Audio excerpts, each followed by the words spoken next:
Good evening. Welcome to God Talk. And it is October 23rd, and we are going to talk tonight about Diwali, which is an East Indian celebration that they have there. And we're going to talk about what it is and what it does and how their culture is affected by the things that we experience here in the United States. So, with that said, we're going to do our introductions, and we have Carol, who is our usual weekly moderator here, but she's on the road, so I have stepped in for her tonight. And she'll just be the eye candy instead of me. So usually that's my job, but okay. So I'm gonna go in order of who I see. I see George. So George, I guess we need the icebreaker question if you have one. Jared and Leo, they're eating, so they're muted. But do you have an icebreaker for us tonight? Yes. Yes. Okay, could you share that with me? Yes.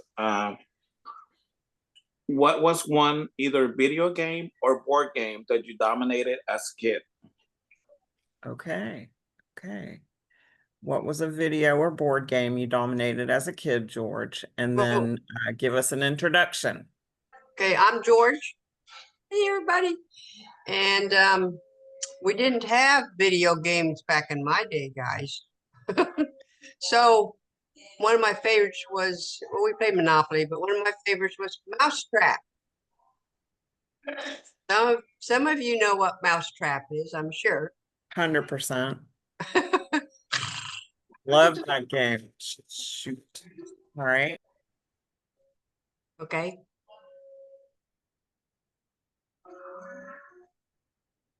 Hope you're on mute. Sorry, I'm pretty sure Christy's getting home. Okay, Lynn, you're next. Okay, I'm Lynn, she, her. And as George said, we didn't have video games back in my day. So the premier game was Monopoly. And that's pretty much the one that I got to dominate it. All right. Monopoly is a generational game because now McDonald's is doing their janky Monopoly on an app now, which I tried to do, and it's just ridiculous. I don't like it. So, okay, Craig. Okay, Kreger, he, they, and the game that I dominated at when I was younger is Pac-Man. Oh, it is a video game. Pac-Man.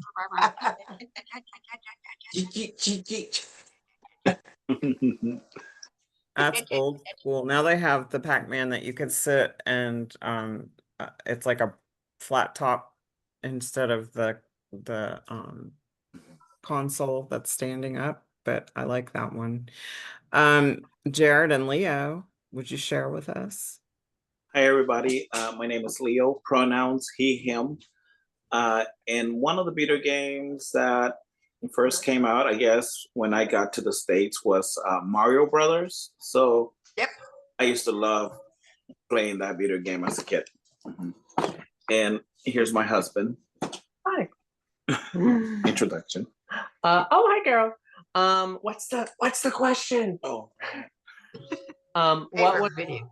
you dominate or board game? Scrabble. Hi, my name is Jared. Oh, I like Scrabble. He, she, they, them, all of the yes. And Scrabble was a really fun board game. I was always good with Scrabble. Yes, so fun. And I would like to pass it to who's it, Carol? Carol. Hi, Marco. Oh, you're on mute, Carol. Uh-oh. Okay, I don't know why it won't let me. Anyway, I can't see my video, but now I can speak. So I don't know what the deal is. Anyway, I'm Carol, she, her, and I liked Risk, which we got to play a lot at like holidays when I was around my cousins. I really dominated on that one. But I have to get an honorable mention to Lubbocopoly, which was when my mom was in real estate. Her company was featured on a Monopoly game that had names of Lubbock businesses all around the board. But I heard that there was a much more less capitalistic form of monopoly that the manufacturers that the creator tried to push through at the beginning, and the owners wouldn't go for it. So I thought that was very sad. There's a lot of hidden meaning in the Monopoly game that as kids we wouldn't understand, but there's history with that game that you know, because we had the robber barons and all the other people taking over the United States properties and stuff. So it's not a game that was just nice for family to play. Right. It was really a game about politics. So, and I'm Mar- Suzette. She, Mar- her. I'm sorry. Go ahead. Marco, you want to? Oh, Marco. So sorry, Marco. I am by here. If I go care by What's your game? them. I got get go. What? Jenga? Jenga? You like Jenga?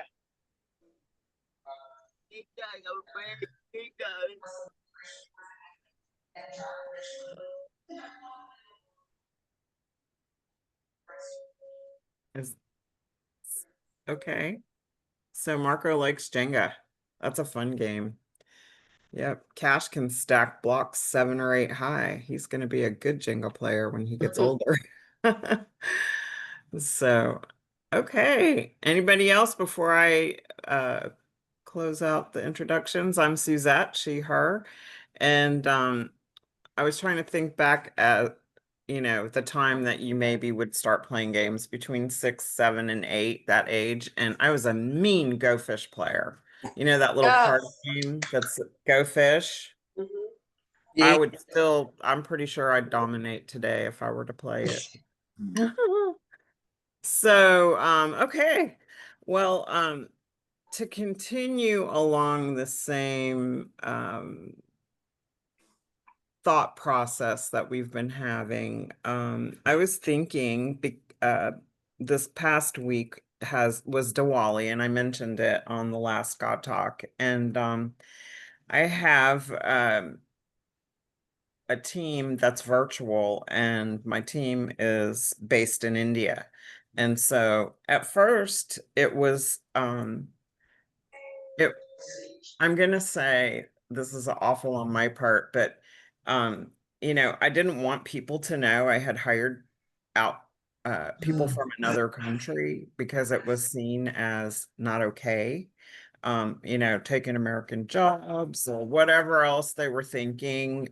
Maybe they had a dialect that was, you know, they had a speech when they spoke English. You could tell they had an accent, things like that. But I hired with intention, and I hired because um, those people were working for $2 a day in India. And I thought that was terrible. And I had tried to hire in America, probably 15 people I went through before I found these people through an agency in India. They've been with me for 10 years, and all of them are um, not homemakers, but the wage earners for their families. One's husband died while she was working for me, and she has 2 little boys. Another one is not a single mom, but you know, someone who wanted a career in her life, and she has a child. 2 of them are.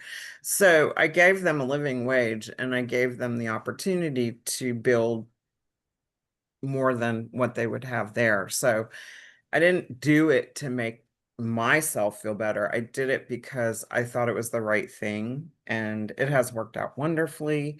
So they are near and dear to my heart, and that's where I was going with this. And every time they have a holiday, I spend it with them. So Diwali is the Festival of Lights in India. And so I wanted to kind of get an understanding of that, and kind of as a call to awareness and renewal and connection. And their message of light over darkness is really a universal message, right?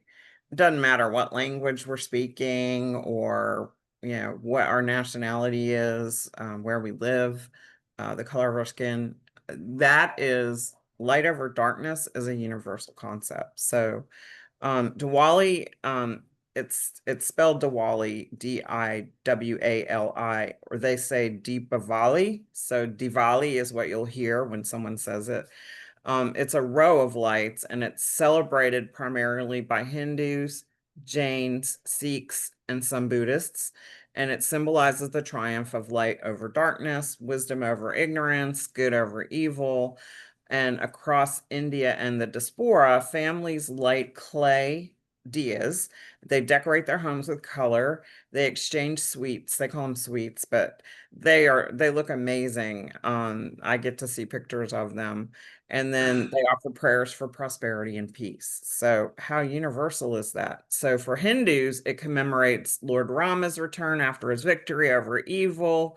For Sikhs, it's the release of Guru from unjust imprisonment. For Jains, it's Lord Makivra's spiritual liberation. So everybody has that hero in their religion that overcomes darkness, and every religion seems to follow um, that that path. So. And then another reason why I wanted to talk about India is because they were colonized for 200 years. The British took over for 2 centuries, and they lived under British rule. So the official language of India is English. Did you know that? So they learn English in school, just like we don't learn any other language. So it's still something that has continued over time. And they gained their independence in 1947, but Britain left a big, deep mark on their culture and the legacy.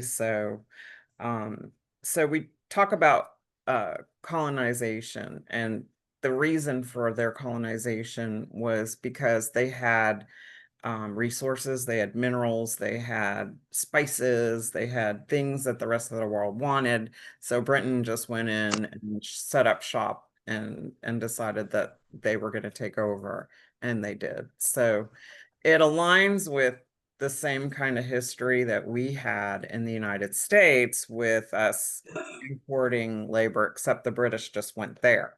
So, so do you have any stories or thoughts or feelings about the East Indian culture? Have you experienced it? What do you like about it? Craig, I see your hand. Yes. Okay, so I work for Aetna, which is a CVS health company in health insurance. And we have been using the cities of Bangalore and New Delhi, and I know Bangalore is now known as Bengaluru. We have been using them to help us with claim processing and other tasks since the year 2000. And so, yeah, for 25 years now, we have been heavily involved with those communities. And what an eye-opening experience it has been. And I agree, Diwali is their big thing. It's like Christmas here. I know they're gone this Yeah, week. it's their big deal. But when I began working with India, I was introduced to the concept that this is a global economy. Mhm. And you don't get to have a job just because you're white, okay? You need to be competitive with people from all over the world. So you can't just sit on your ass and say, oh well, I'm this or that, I'm American. And no, you have to show up every day and sign your work with excellence to continue to be employed. And and that has been demonstrated by the fact that our colleagues in India have higher quality in terms of claim payment and other things. Maybe not initially. It took them a while to get there, but now that they are established and they're on the road, they really are just top-notch professionals. And so I'm grateful to be connected to those communities and how they've opened my eyes in terms of, you know what, we're human beings. We're human beings. And, yeah. So I thought initially when I started looking into this topic that, we're still kind of doing the colonization thing, because when we outsource the labor part of it, it's definitely not at a cost comparable to what we would be paying in the United States. So it's probably half of what a US worker would be making at the same doing the same tasks. However, they I've had these same people for 10 years. Yeah. They never miss work, never. And they are loyal and hardworking and appreciative. And, they're all the things that you want in someone on a team, right? It's I been agree. Yeah. eye-opening, and I wish I could pay them more. But for me, it's just a right fit. And, if I get rich in business, I'm going to share it with them because they're my family. They're my extended family. But still, the English again set up camp over there, and they brought their customs, they brought their teacups, they brought, their all the things that were British. And I think that India is still a country of poverty. I'm not sure if you saw that movie. Oh my God, I can't think of the name of it. Um, anyway, Slumdog Millionaire. Oh, yeah. Wow. Did you see that movie? That was the most unbelievable movie that I have ever seen in my life, because looking at the conditions that children were living in, and just wanting to have a place in the world, and they just want to be accepted, and playing this game that was an Americanized game made them feel like they could have what we have. Anyway, so I saw the parallel of us growing cotton and sugar and all that stuff with what the British did with their spices and the other things that they grew in India. And India also has a huge population here in the United States. We have 5.2 million Indian Americans that live in the US, and they're the second largest Asian origin group in the United States. So I see a lot of them as doctors and technology people, and people who it takes a lot for them to go to school because of the cultural and language differences, and they still overcome and achieve. So they come here, so many come here because we are lacking in people that have that kind of ambition and drive. So we can't discredit those who are wanting a better life. And it we have made it easy for them to immigrate because technology employers want their skill set, and they want to be able to pay them a less than wage. So they bring them over to the United States in, quantity and set them up here in the United States and get them working. So I see Jared. Yes. And in a lot, I love the fact that you compared Diwali to Christmas. And because like in a lot of ways it does have a lot of the same connotations, and it has a lot of the same things that need to be deconstructed, right?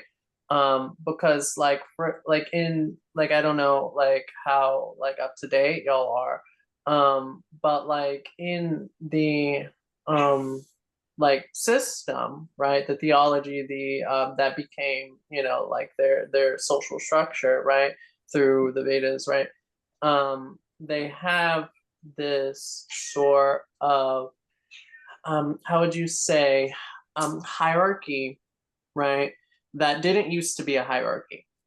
Like the case didn't used to be like a rigid hierarchy, right? It became like it was actually began as everything is a reflection of the divine, right? Everything is like a whatever. And so the dialogue between like good versus evil, ignorance versus knowledge, right?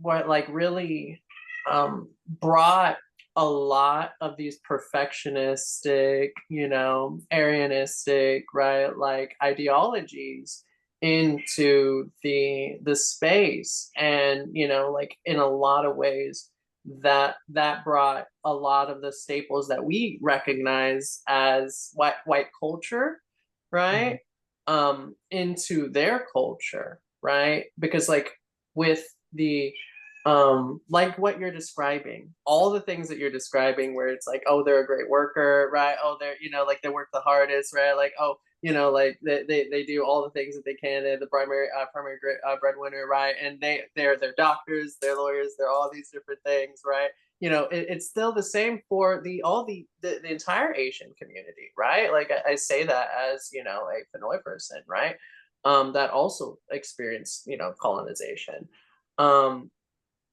but for them, the hard part is the fact that it comes from this misunderstanding of a lot of scripture, which is familiar for us, as we all know. Like when we read the Bible, right? Like we have a bunch of people like using it as a tool of oppression, right? In a similar way, many people weaponize the idea of the caste system, right, into well, there are certain people that are darker than other people, there are certain people that are like less good, stupider, than other people, and when it was really not like that at all in the beginning. It was like the idea of ignorance was like that of a child, right? It was like you don't get mad at a child for not knowing rocket science, for instance, right? That's just the role that they're playing. That's what they know. They're doing the best with what they have, right? However, at a certain point, it became the same connotations of good versus evil. And so like Diwali, although just like Santa Claus, does the same thing, where it sort of like legitimizes hierarchy, and like creates this sort of cultural divide and reinforces a lot of things that are ultimately colonial. So yeah, like it is a very important like holiday for the spiritual system, and they still got work to do just like we do, right? Because like who says Santa Claus giving you coal makes you a bad person, right? Who says not receiving treats because you're ignorant makes you a bad person, right? Like Diwali has a lot of the same flavors that and I know they're deconstructing, because we know there's a revolution going on, right? The Nepalese and everybody doing their thing. So yeah, like we're all collectively learning these things, but it's also still a beautiful practice, by the way. You know, love the candlelight vigils that they have. It's gorgeous. It's glorious. But the concepts are the same, and they're you know, they respect the spectrum of color. You know, their colors and their expression of color is so beautiful. Um, They also celebrate Christmas, or they observe Christmas. I don't know that they celebrate it, but I always give Christmas bonuses to my girls because I don't know how to do it any other way, right? I don't know if it's appropriate to do for Diwali, but they do have a Christmas tree and do Christmas because it's, you know, they are leaning into the Western culture with that. And they feel like by leaning into the Western culture, it will give them some insight and acceptance into, you know, the what could be if I were to lean into the Western culture. Um, so the in 2018, this Indian Supreme Court legalized or decriminalized homosexuality. So that's not very long ago, and they still don't recognize gay marriage, but it's something that I've wondered about, and I've never really talked to them about it, and they all the girls on my team know I'm gay, and you know, if they've never ever had anything disparaging to say or you know, to me or about me, and they accept me 100%. They love me as a family member. So, but I just wondered if MCC had a congregation there, and they do not. So, Craig, you're up. What do you have to say? Well, I agree with you. I mean, now in the United States at my company, Christmas Eve and Easter are no long, I mean, Good Friday. Mm-hmm. Good Friday and Christmas Eve are no longer considered holidays. And so at this point, we literally have more colleagues in India who Mm-hmm. are off on Christmas Eve because it is considered a holiday there, which that to me just blows my mind. But one of the most interesting things that I've noticed over the last 25 years is the reduction in outward prejudice toward our Indian colleagues. And I'm not sure why. I just, but before, the white people over here and, just the people in the United States, not just white people, but we would talk behind their backs, relentlessly, like from 2000 and I don't know, until maybe as late as 2008. And then it started getting less and less and less, and to the point now where there is a true honor and respect Mm-hmm. for our colleagues over there. And so I just think that's interesting. I think that's interesting because I see, prejudice and whatnot going up over here stateside among all peoples. But when it comes to us and our relationships and with our colleagues in India, it has gone down significantly just in what I have been able to observe.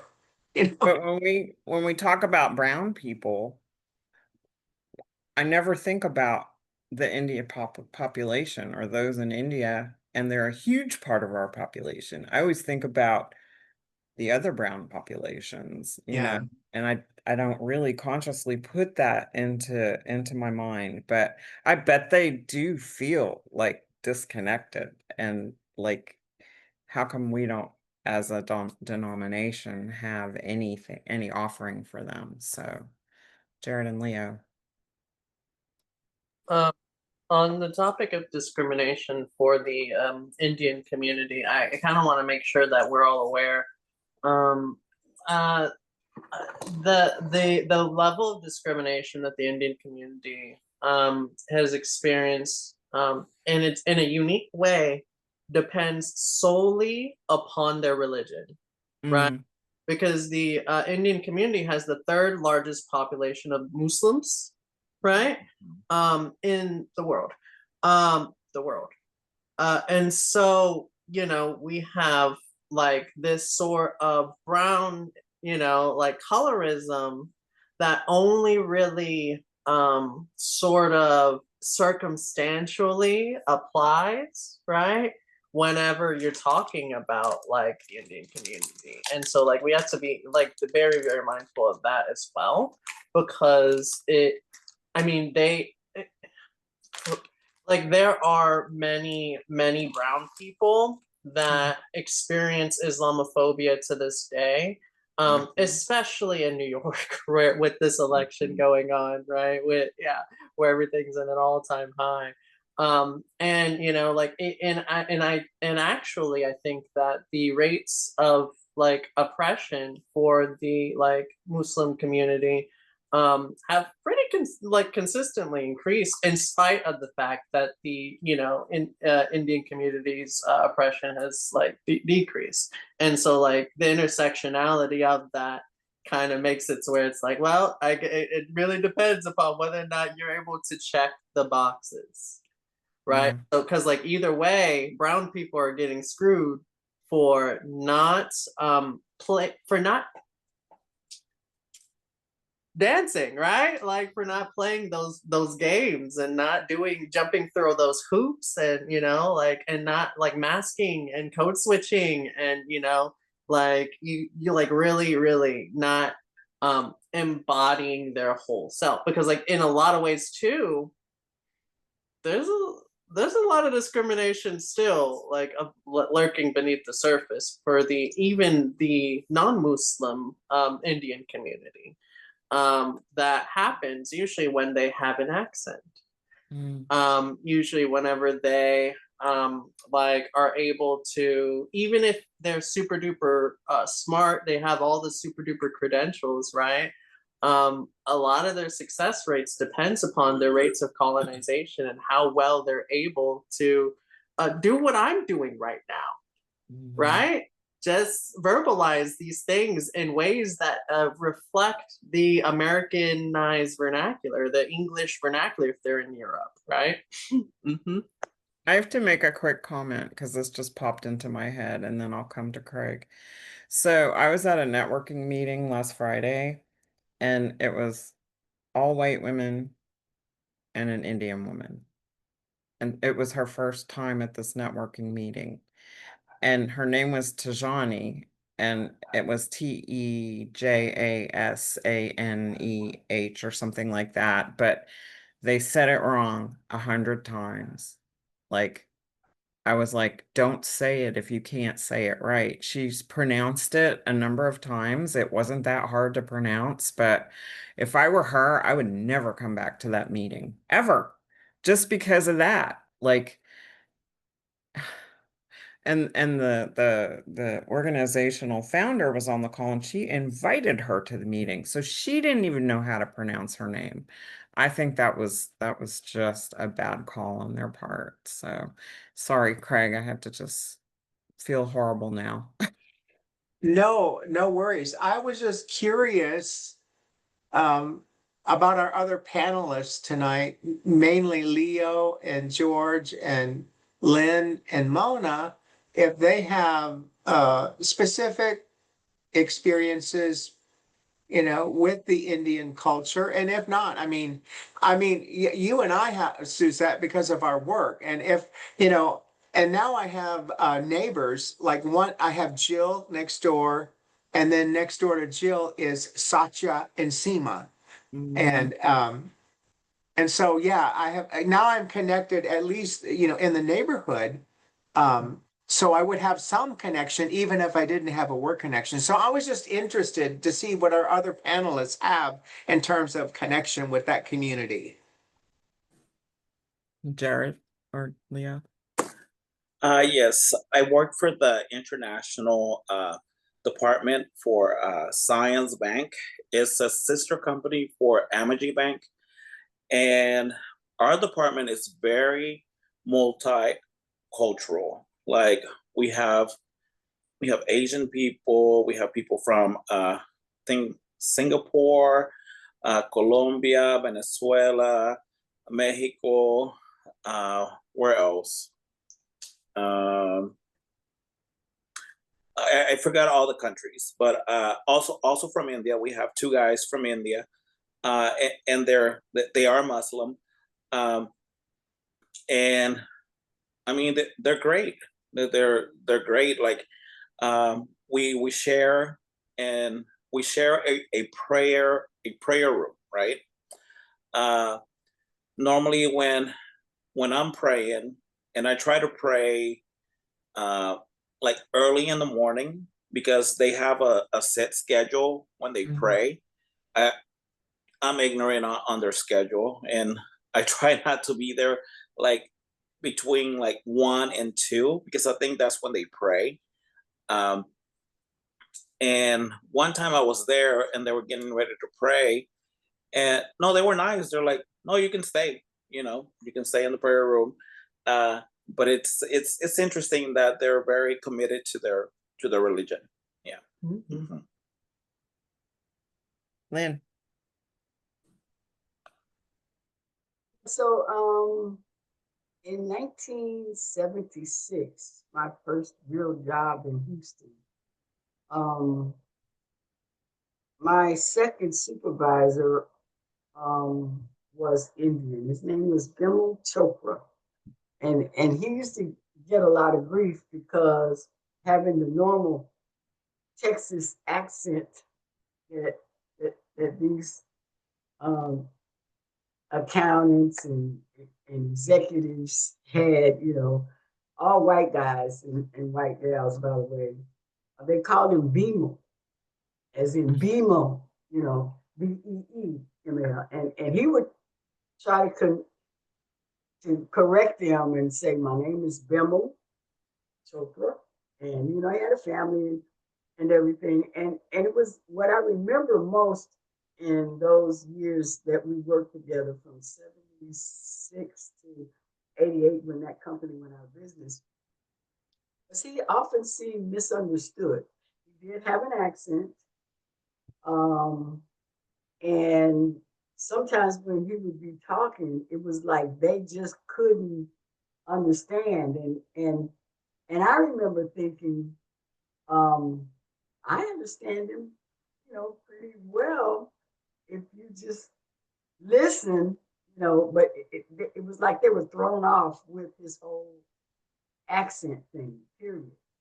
Another thing that I remember is culturally, I don't know, the food that he would bring for lunch was off-putting, I think, to most of the people, because, those were the days of break rooms. You get to work at 8 and then you go mid-morning for a break, go back and have coffee and smoke a cigarette and talk and chat. And then you go to lunch from 11 to 12, and then you have an afternoon break. And Bilbo kind of didn't follow that same routine, so he got some grief because of that. On the other hand, he was a supervisor. He was the supervisor of the accounting department, and I worked with him because I was a collections manager at that point at the later point in my career, and I also was an internal auditor. And so I had to work pretty closely with him. And another thing, he didn't wear cologne or deodorant. And he would hear the whispers about that. So that was, 76 to about 88. And then I didn't work with any other people from India until I was started at Houston Community College. And so for 12 years, I was in human resources. And Mohammed was there, and that's where I learned about the praying, times a day. He always goes away, and there was no prayer room, but he always would go and pray. And say where it was going. Very nice guy, family man. And so my experiences, and those are the two people that I've worked with over a number of years. And they're just people to me, people of color like me. So, and then I guess I have always lived by maxim live and let live.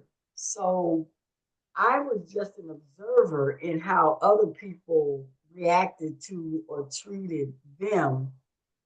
And to me, they were just another person. And I never felt, I have to say, I was the only other person of color in that period from 76 to 88. It was just Bimmel and me. There were no Hispanics. It was just Bimmel and me in terms of people of color. Everybody else was a white person. And so that kind of made us different, but yet we never discussed it. We never had any kind of conversation about it or anything. So, and same thing with Mohammed. He's a nice guy. We talk in the elevator. I see him sometimes and we talk about his family and his kids and stuff like that. I never noticed anybody else talking to him like that. He just kind of went his own way. But those two men, obviously Muslim and obviously from India, and I have fond memories of our interactions.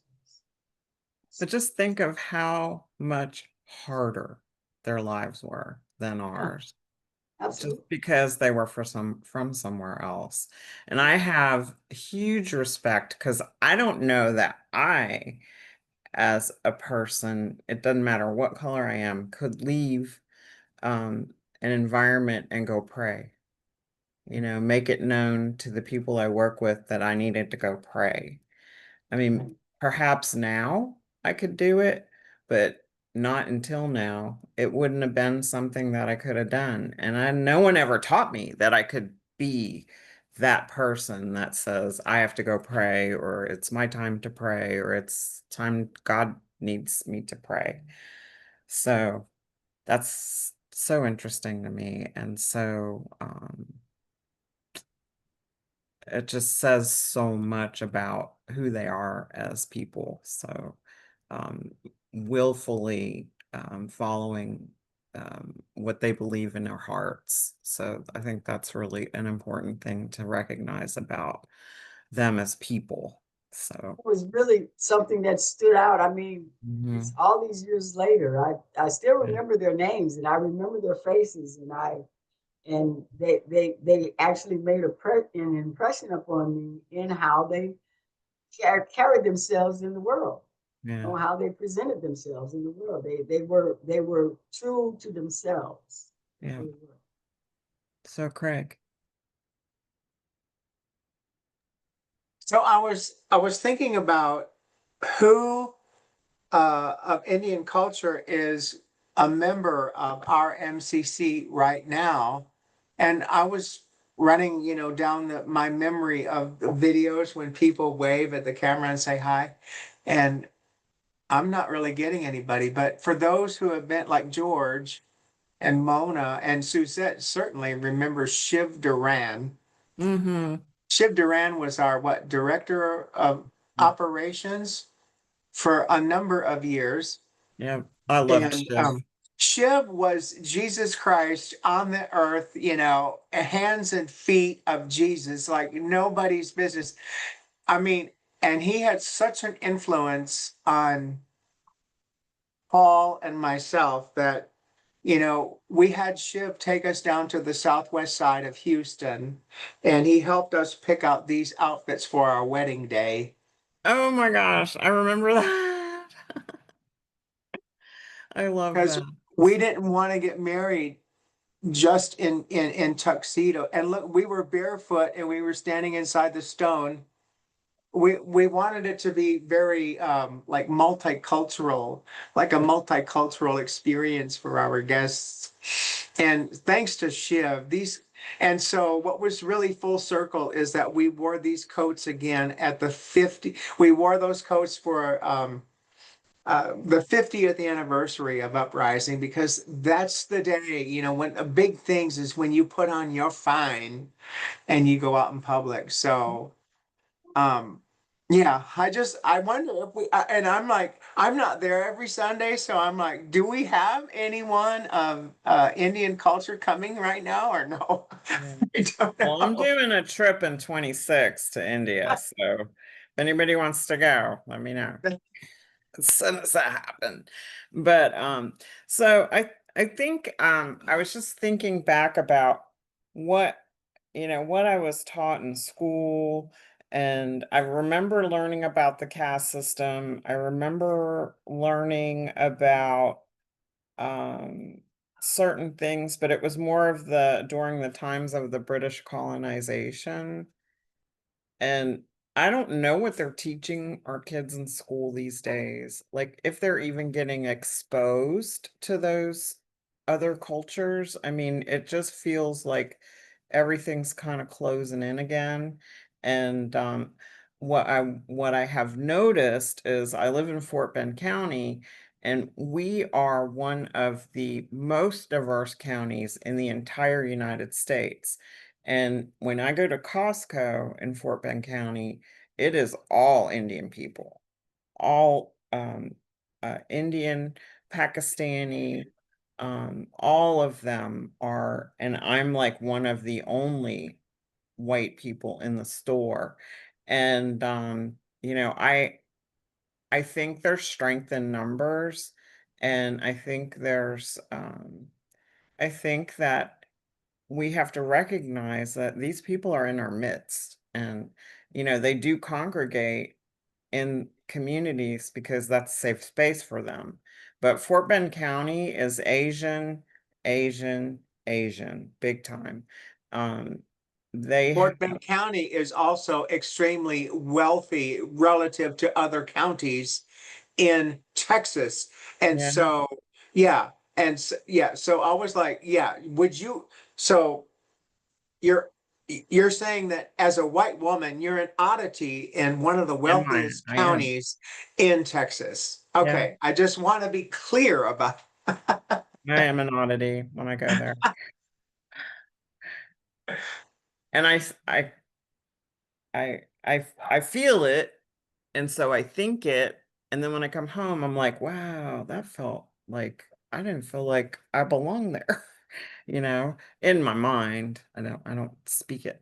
But anyway, I was just saying that there's Hinduism, Buddhism, Jainism, Sikhism, and they're very different religions, but I would love to do like maybe a study, a book study or a study on those different religions, and how what they are like and what they're observed, because I've never been exposed to it. And when I talk to a couple of my girls, they're like, well, we do this for the god of this, and we do this for the god of that. And I'm like, oh, shoot, you have multiple gods, and I'm like, I don't know how that fits into Christianity. And so I wanted to compare notes and see what that said. And hey, Mona, what do you have to say about that?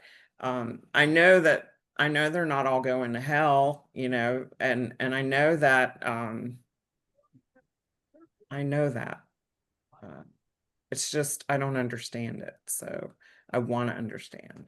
But I think Jared and Leo had their hand up first. Yes. So, I think it's important to, make sure that we're aware that, so when you're talking about like the cosmology, there are lots of different sects with like SECTS, like sections, right? Had to clarify on the community. But the other theology, and it's because it's not just like Hindu and then that's it. Just like how there's Right, Baptist, there's Protestant, right. there's Orthodox, etc. Right? And some of the most, I guess, proto-theological approach, which is like the beginning, the roots, right? The native, the indigenous, right? Mm-hmm.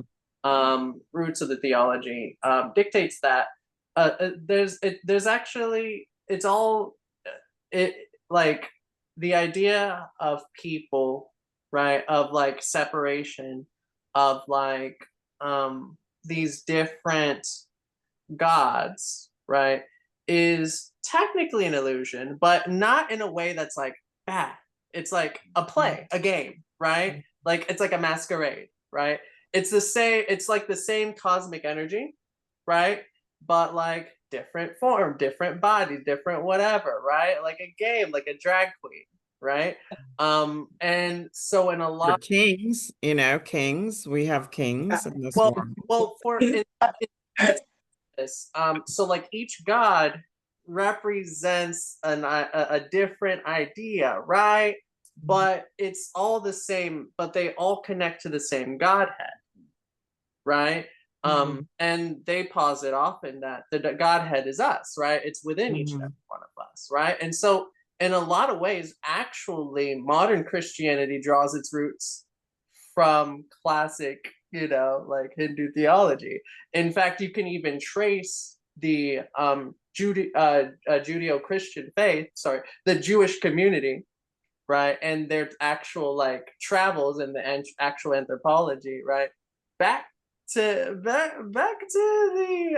Indians, right, back to these mountains, right, where were the Caucasus Mountains again? Anyways, but these sort of idea that they are incompatible, right? That there is necessarily religious pluralism, theological pluralism, right? Like there's some sort of pantheon ideology. I think the important part to remember is that, you know, they have a Godhead at the center.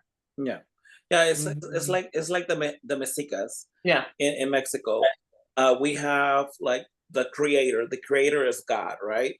But then we have a God of water, the God of corn, the God of, you know, Yeah. of the forest. Yeah. Sort of like the archangels are to our theology. Like, and you and Catholics and even Orthodox people do pray, you know, and venerate the saints and the There's some saints. Yeah, I was gonna say they're not okay.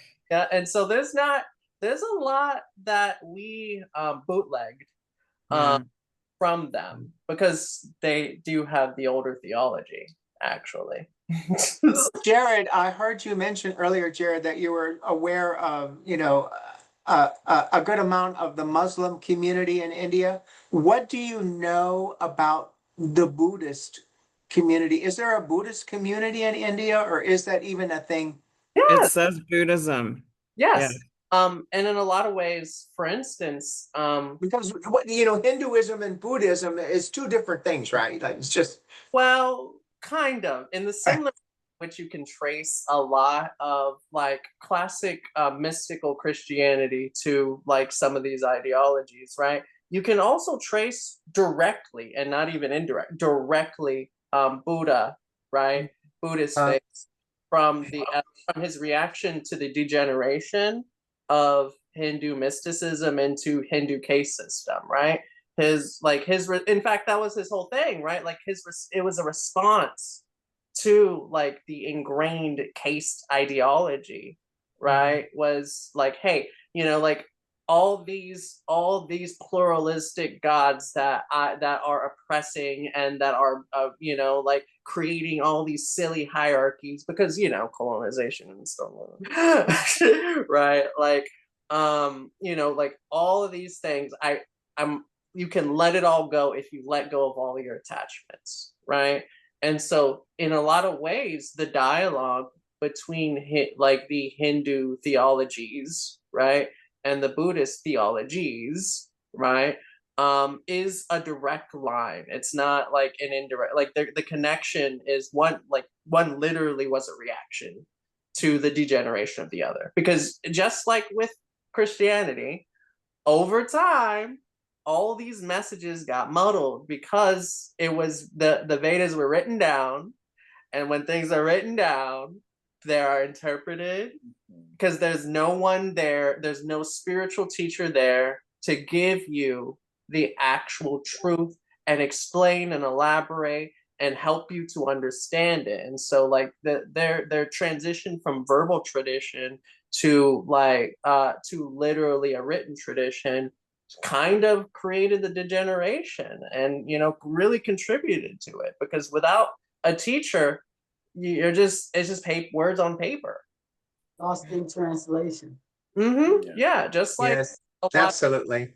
as well, like just like a lot of the, like Christian traditions, it's tale as old as time, Lots of parallels, tons of them. song as old as rhyme. So we're at the 1 minute mark, and I just want to make sure there's nobody else that has anything else to say.